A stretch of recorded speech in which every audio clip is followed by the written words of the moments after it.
Hello, everyone. This is Silverback Stacker here to talk to you today about the lessons I've learned as a beginner stacker. And before I start the video off, I forgot to show this one on our videos. It's a beautiful card by Mello. I had to go get a case for it because he gave me the card, but I want to make sure I keep it forever. Yeah, thank you, Mello. Great guy in the community.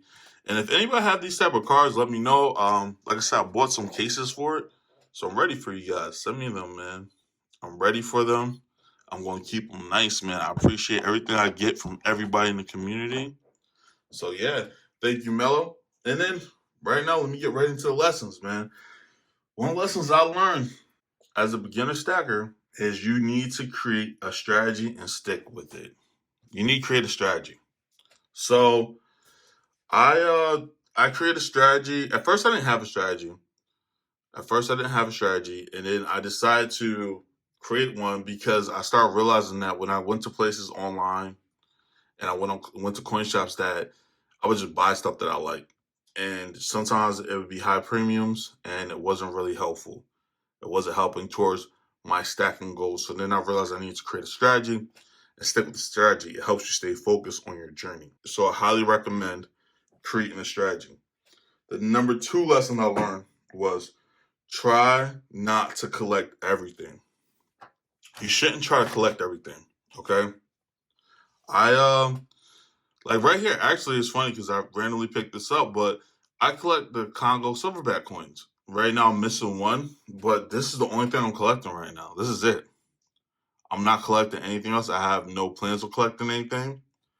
This is it, is the Congo coin. Because I have to keep in mind that I'm a silver stacker, not a collector, okay? So you can't collect everything. I like the pandas. I like the Queen Bee series, but those premiums are too high, especially going back. I can't collect them, man.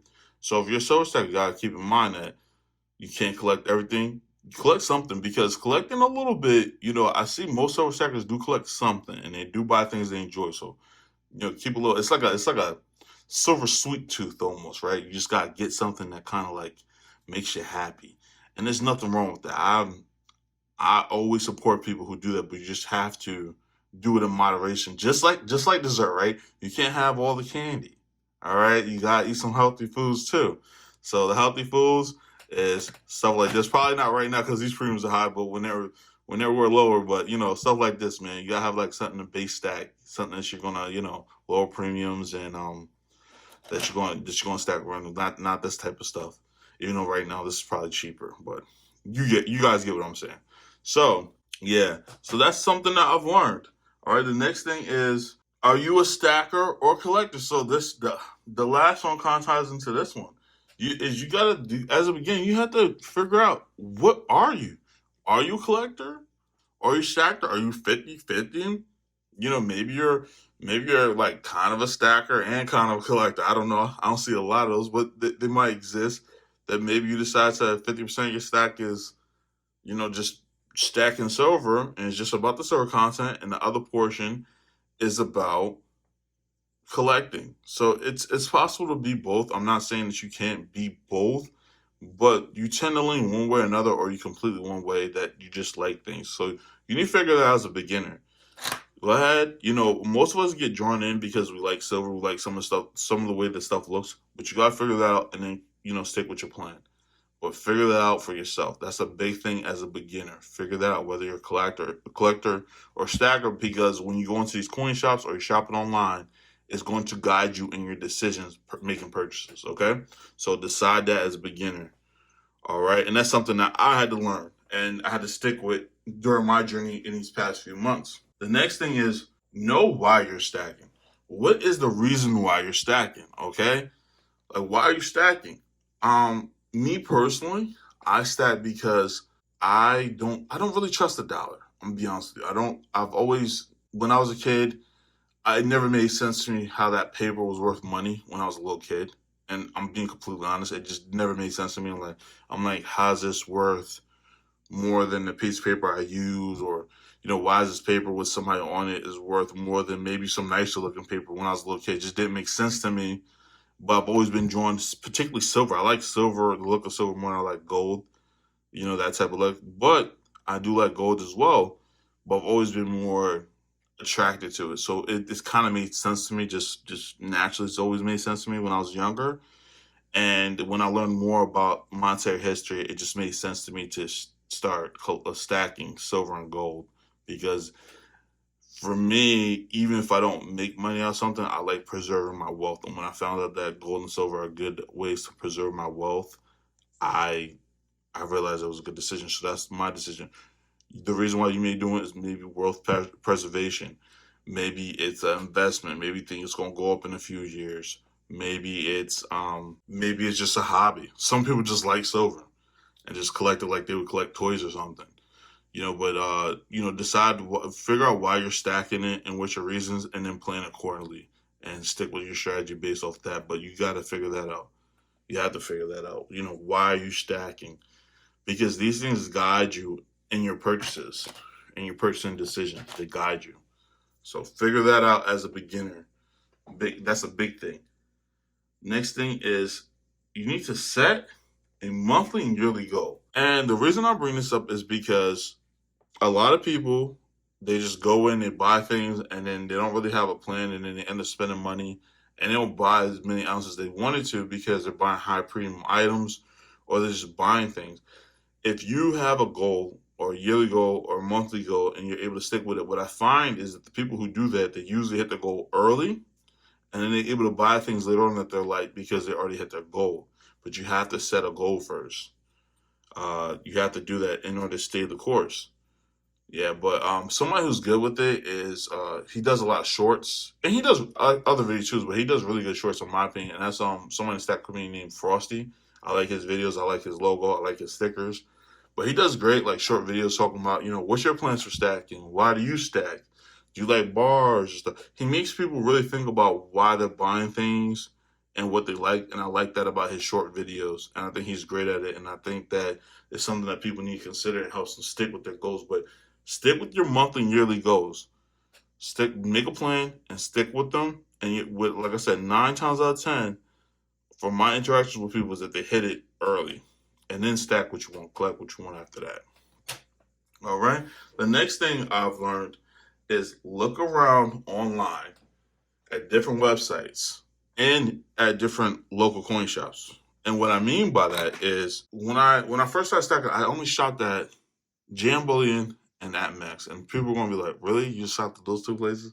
Because AppMax is expensive. But when you're a beginner and you're just typing in, precious metals, that's gonna pop up, and the website's really nice. So you're like, "Man, this thing looks legit." And the biggest thing that you don't want to do as a beginner is you don't want to buy something that's not silver. So you're afraid of getting scammed. So you go to these bigger things and it feels safe.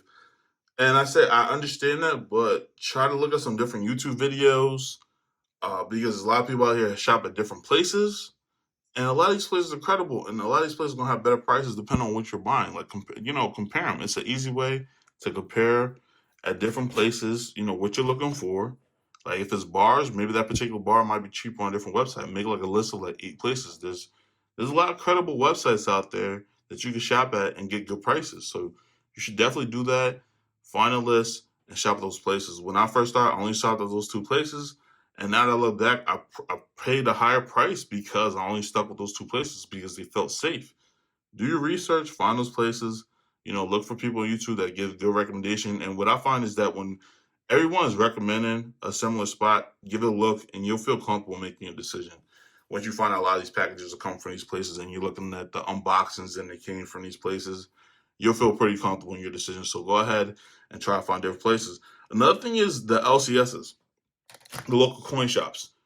Is when I go to local coin shops, what I realize is that let's say I'm trying to buy a coin, there'll be one coin shop that sell it maybe like $8 over spot, $7 over spot, and then I'll go to another one that only sell about $4 or $5 over spot for coins. But that same one that's selling it cheap for coins might sell the junk silver really high. The ones that sell the coins high have cheap junk silver. So I started making a list of different little coin shops that sell things at prices that I like and that were affordable and stuff. Because that's what started happening to me is that they'll value one thing high and other things low. So you want to do that as a beginner, trying to like go to different local coin shops. You'll build relationships which are good, but don't pay those higher prices just because you have a good relationship.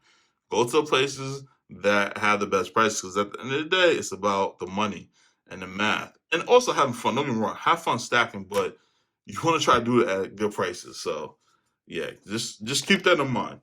So that was the thing. Shop around. The last thing I have is, which is lesson number 7, is do the math, man. Do the math, and that's partly what I was talking about in the last lessons. You gotta do the math because you don't know whether you're getting a good deal or not if you're not doing the math.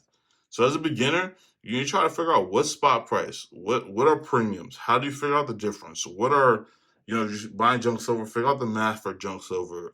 If you want to stick with fine silver, stick with that for now because the math is easier. But you want to do the math. You want to try to figure out whether you're getting a good price. You want to check the spot prices every day because they fluctuate so much sometimes. It's insane. I've seen it one day go up $2. So you want to do that as a beginner. Do the math. Make sure you're getting good prices because those prices. If it's $1, $2 difference, that could be the difference between you spending saving $100 to $200 a year, which can equate to maybe 4 or 5, all the way up to like 10 ounces more of ounces of silver each year. So you don't want to just avoid the math. Do the math. Find out if you're getting a good deal or not. That's very important. And since you stuck around, I'll give you a bonus. Here we go. The bonus is, and this is huge, actually. This is huge. This is like, to me, very important that everybody should do, is have an emergency fund. I can't tell you how many times I've been to the coin shop and there's people selling their silver because I recently went to the coin shop. Recently, this is like 2 days ago, and a gentleman had to sell 5 ounces of his silver to give his ex-wife child support money. That's sad, man. And his face was depressed. He did not want to sell that silver, but he had to. And a lot of this can be avoided if you create an emergency fund. Try to save up 3 to 6 months of funds that goes towards your expenses, 3 months worth of your expenses. So that way you can avoid selling your silver. Now, if you absolutely have to sell your silver, please do, but that should be after that you should spend your silver. You try to avoid that as much as possible. If you have an emergency fund, you won't have to sell your silver because you'll have that money there in times of need. So that's an important thing to do, is to make sure that you have emergency funds so you don't have to cut into your silver.